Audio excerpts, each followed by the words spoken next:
So we talked about CFG and PDA in a lot of details, maybe in 3 or 4 weeks, and then we saw how could we prove equivalence of CFG and PDA. And in that kind of proof, we saw if we are given with some sort of context-free grammar, you always end up with the construction of a PDA, which is known as push-down automata. And then the other side of the proof is also true. So if you're given with some sort of PDA, and then you can always construct a context-free grammar. So if you can do both of these things, guys, you can say both are equal to each other. And then I discussed about a little bit about Turing machines as well. And in today's lecture, I can move on with the things regarding Turing machines. So we will see how could we check if a string is accepted by a Turing machine or not, or if it is rejected by a Turing machine. And then I would design a Turing machine for you guys, given a kind of language for us. And then we will see how could we design a Turing machine if we are given with some sort of language. Now, these are some of the sections, guys, that I would recommend guys to go through these. You are not getting out of that state. There is no such string, guys, where you can get out of that machine. So it means that you have entered into some sort of loop. That is infinite loop. So why do you call that infinite loop? Because that moves on infinitely. You can't get out of that kind of scenario. In that kind of scenario, guys, again, the string would be rejected. So these are the two scenarios. Okay? So here I have taken another, I would say, Turing machine. So maybe I have modified the last one. So I added one more, I would say, transition over here. That is self-transition. And I can take an example, string over here. That is ABA. In order to check if this is accepted or rejected by my, machine. Okay? Now, if I take ABA, so I'll start with A, and then again I would start with Q naught. So which transition I can take? I can take self-transition with label A. I have taken this. I reached to B. Okay. Now here it is quite important. So I have scanned B, which means I am reading B, and I'm writing B as well. But here I'm moving towards the left of my tape. So moving left means, again, I would go to the leftmost A over here. Again, I took A, and it would take me to the right B, which is something like this. This is your time 3. Again, I have taken the transition of label B. It has taken me to A. And you can see this is moving to and fro. It goes here, and it's going there. It's going here. Sorry, it's going here. And if you have time 6 over here, guys, and again, it would take me to A. A, B, A, B, A, B, A, B. This means that you have been trapped into some sort of state, and you would never be able to get out of it. So this means that in such kind of scenarios, you would also go into some sort of case of rejection. Okay?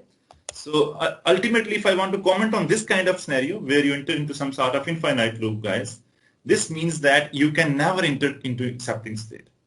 Okay? And the other scenario is that your machine would never halt, because you are constantly moving from one state to the other one to one, and then you keep on moving like this to and fro, and your machine would never halt.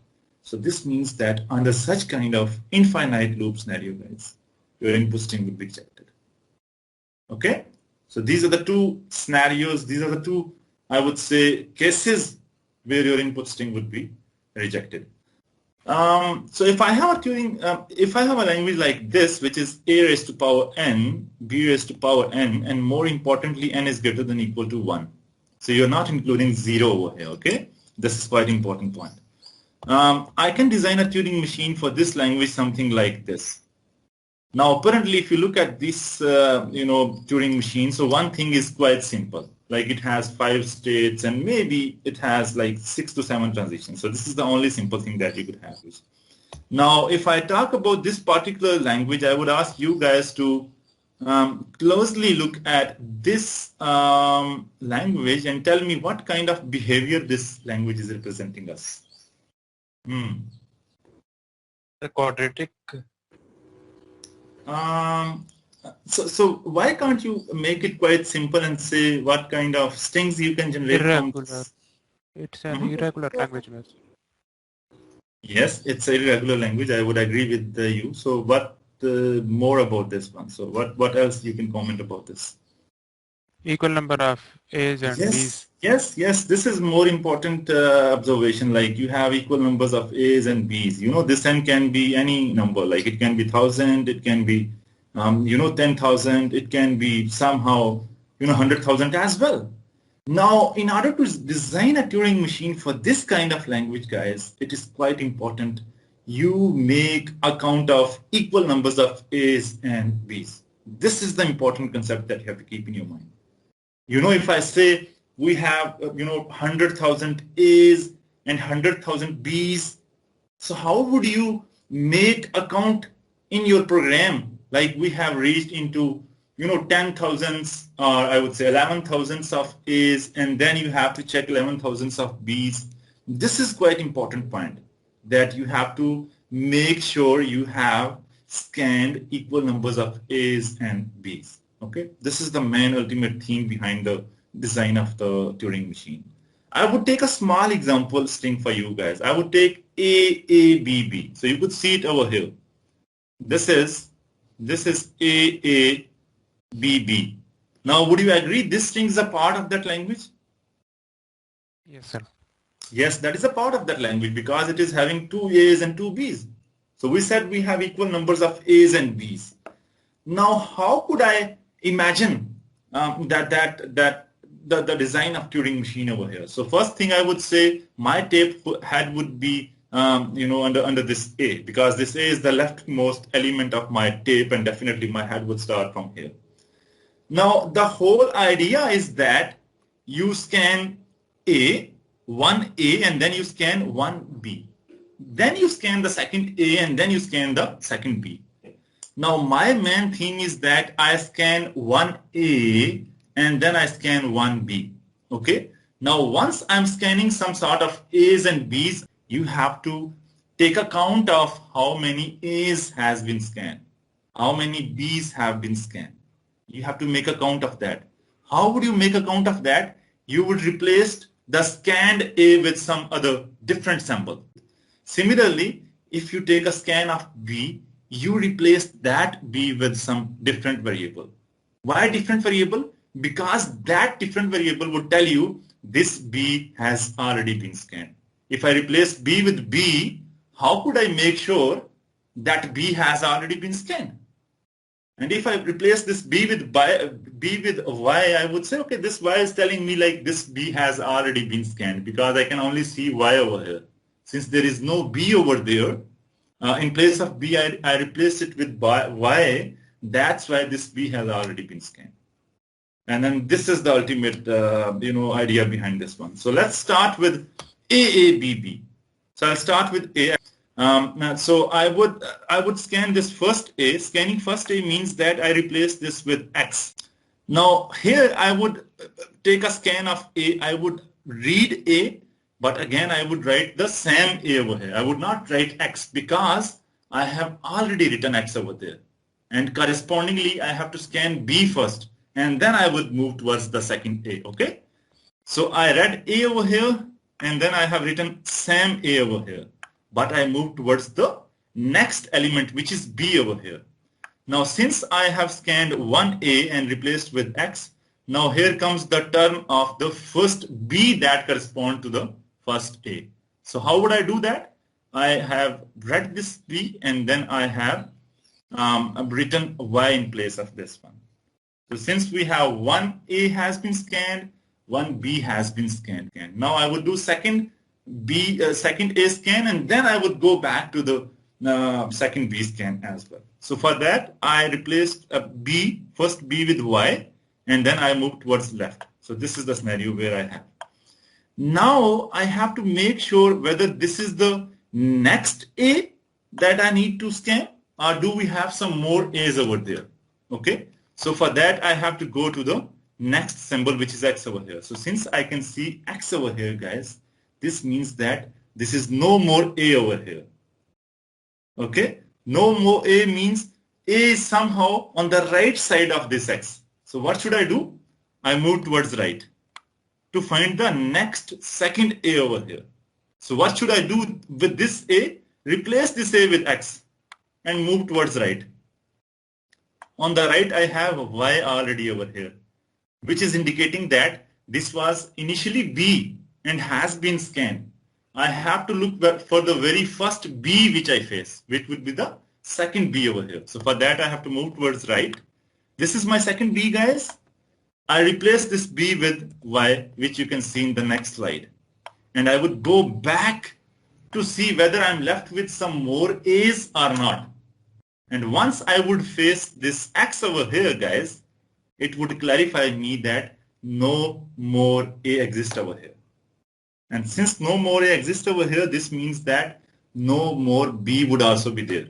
So where should I go? Now I have to go towards the end of my string. So for that, I have to move towards right. From this X, I'm moving towards right. This Y is coming. Next Y is coming over here. And once I reach to the diamond, this would tell me that I have reached to the end of my input string. So what should I do in the last transition, guys? I have to come back towards the left. Under the very last element, under the very last symbol of the string, that is Y over here. You know, this is the whole idea behind this, this design. Okay, you have to make sure that you have scanned equal numbers of A's and equal number of B's, guys. So this means that your design of Turing machine is ensuring us that you have equal numbers of A's and B's. How that is ensured? Because you are scanning one A, its corresponding B. Second A, its corresponding B. I would summarize the basic idea behind the design of this, this kind of Turing machine. So you have to change every A into X, move right to the first B. If there is no B, simply reject that string. If we have some sort of B, guys, you change it into Y, and then move left to the leftmost A, which is the second A now. You do the same process with all A's and B's until no B remains over there. And that would be your final string that is accepted by your Turing machine. And you can have a visibility of that input string like this. You start with AABB, that would be XABB, XABB, and this is showing you the output at every step that you would be getting. And finally, you have something like this, which is XXYY. Now you ask a question that XXYY, they are no more than input string, but they are a part of tape alphabet. So if you talk about input alphabet, guys, you have only A and B. Definitely that is the input string that you can have. But if you talk about tape alphabet, that have A and B as well, but it has the additional kind of variables that has been introduced. They are X and Y. That's why your tape alphabet would be A, B, X, Y, and everything else that you are replacing within that design. So I'll go with example string, guys. I have AABB, and at time 0, this head shows that I'm scanning first A and I'm staying at Q0.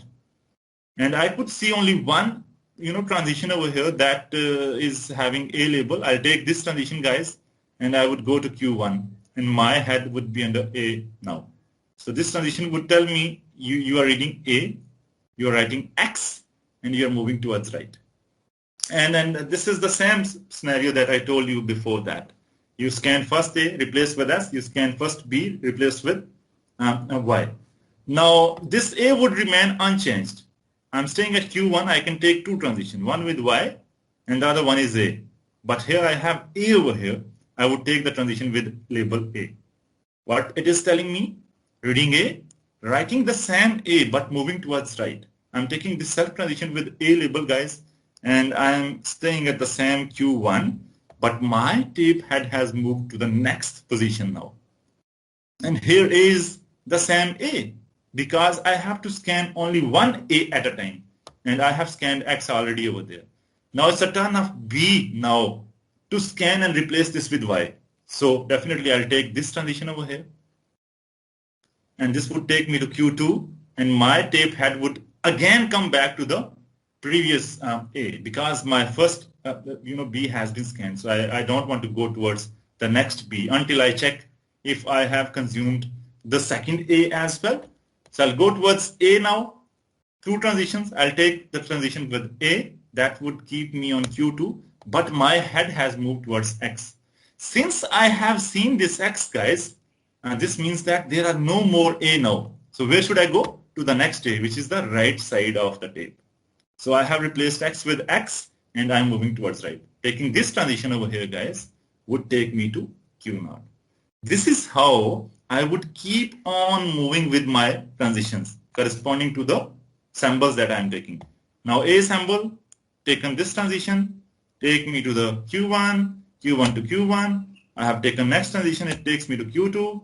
Now I have to check if I'm left with any more A over here. So once I reach to the X, this would ensure me there is no more A left over here. So where would I go? I have to definitely go towards next Y until I reach to the end of my string. So for that I have to take this side of my state machine. I'm taking this transition that takes me to Q3. My head is moving towards right. I'm taking this self transition. I'm taking and this would be replaced with Y, but it's going towards right, and I would reach over here. And in the last one, since I have reached to the diamond, I have scanned every A's and B's. Where should I go? I have to move towards left so that I should end up with the last symbol of my string. And where I reached last symbol of my string, here you see I have reached to the accepting state. My machine halts over here, and it is saying you have been your input string A, B has been accepted.